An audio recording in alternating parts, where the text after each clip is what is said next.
Palaniswami sir, கடைசியாக ஒரே ஒரு கேள்வி. தமிழகத்தில் வந்து இப்போ தமிழக பாஜக தலைவர் அண்ணாமலை அந்த என் மக்கள் என் யாத்திரை என்ற யாத்திரையை தொடங்கி இருப்பதன் மூலமாகவும் அவருடைய அரசியல் என்பது தமிழகத்தில் வந்து அது அதிமுகவை விட நாங்கள் தான் திமுகவுக்கு எதிராக செயல்படுகிறோம் என்ற கருத்தையும் அவர் ஒவ்வொரு பொதுக்கூட்ட முறைகளிலும் ஒவ்வொரு பிரச்சனைகளிலும் கூறி வருகிறார்.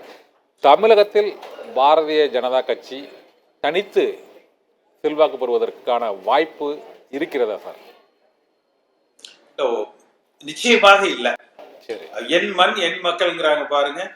இந்த மண் தமிழக மண் பாஜகவுக்கு ஆன மண் அல்ல.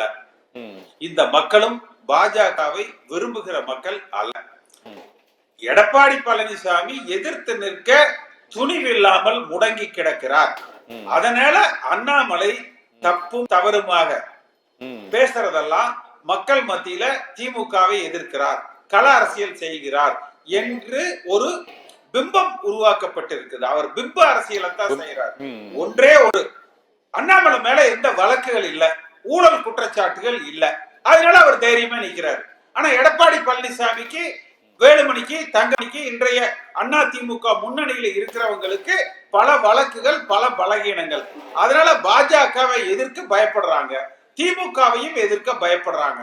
அதனாலதான் நாங்கெல்லாம் சொல்றோம், சுத்தமானவர்கள், நேர்மையானவர்கள், எம்ஜிஆர் காலத்திலிருந்து உருவாக்கப்பட்டவர்கள் நாங்கள் இந்த இயக்கத்தை வழி நடத்துகிறோம், நீங்கள் வழிவிட்டு தள்ளி நில்லுங்கள் என்பதுதான் நாங்கள் அவர்களுக்கு கோரிக்கையாக வைக்கிறோம்.